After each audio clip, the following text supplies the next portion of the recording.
comes back to IFA with a brand new flagship in their Xperia line. It's Joshua Vergara from Android Authority. What's going on, everybody? And this is a first look at the Sony Xperia Z5.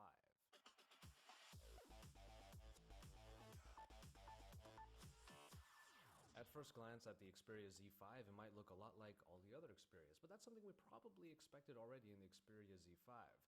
However, there are a few new features on here that should sweeten the pot a little bit, and hopefully this phone is going to make it to many more audiences aside from just the European and Asian markets. A 5.2-inch 1080p display is available here, and yes, there is a Z5 Premium that we're going to talk about a little bit later, but for now, we're going to take a look at the main Z5 that's powered by the Snapdragon 810 with 3GB of RAM, 32GB of storage with a microSD card slot, as you can see here, and this entire body is water and dust resistant.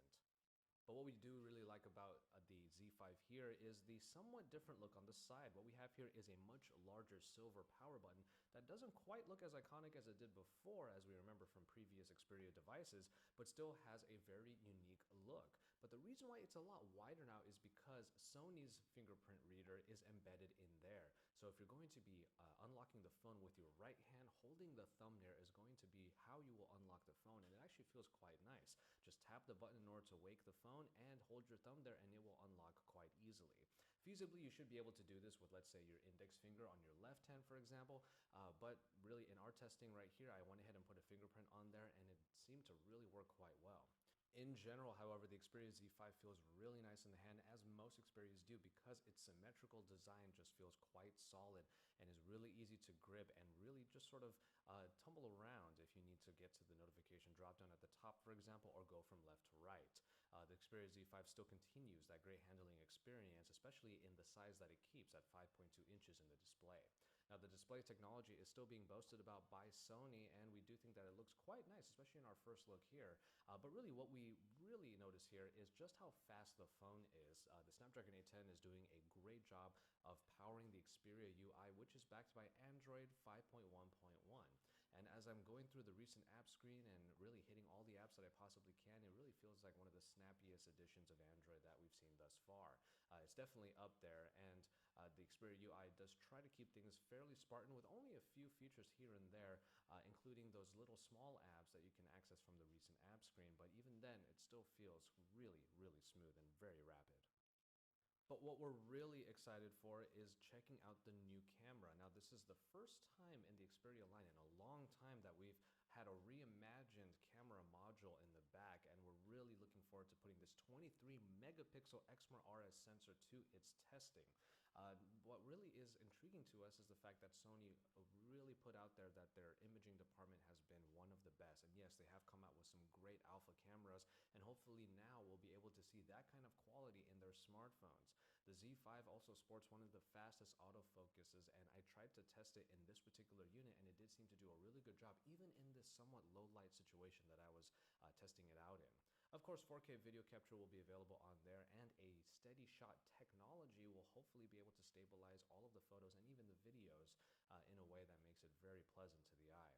The front-facing camera is of a 5 megapixel construction, but really when you're looking through the camera app itself, there's so many options, and this is something we've been used to from Sony for a long time now. Everything from AR to even all of these different ways of just manipulating the shot, panorama modes, slow motion, fast capture, and everything that you could really hope for inside of the camera to make your photography just that fun. But really, we can't wait to see if the quality of this phone is up to snuff compared to all of the other great flagship quality that we've seen in 2015 already. And finally, we are going to take a look at the Xperia Z5 Premium. Now, we do have a meeting with Sony coming up in a day or two where we're going to get a closer look at it, because at the actual press event, no one was actually able to get their hands on the Premium, and we've been told that we'll be able to tomorrow. Now, the Z5 Premium does have a 4K display, which is kind of insane when you say it out loud, but at a 5.5-inch display, you have 801 pixels per inch. That's the number that we saw on their display there, and they were really touting it of being one of the best displays that has been put out, especially with the highest resolution that we've seen on a smartphone to date. But what they're also going to do, as Sony does with their televisions, and this is an intriguing thought, is the phone itself is going to upscale all of the media content so that it actually has a 4K look to it. Now, we are a little bit skeptical about that, even though a lot of media out there is still around 720p resolution, 1080p when you're lucky. It will get upscaled and might have a different type of look to it as a result. But again, we're really excited to get our hands on it and actually compare these displays once we have our hands on a review unit. And if you're thinking about battery life for a 4K display, the 2900 milliamp hour battery of the original Z5 gets bumped up to 3430 in the Z5 Premium. And hopefully that's going to be enough to put this phone through its paces across the day, whether it be for work and play. But with the stamina modes and the great battery consumption options that you have on the Xperia line, you should be able to get this phone to kind of stretch itself out for quite a long time. But until we get our hands on a review unit, we're going to be waiting with bated breath to get the Xperia Z5 in our hands and really put that camera at least through its paces.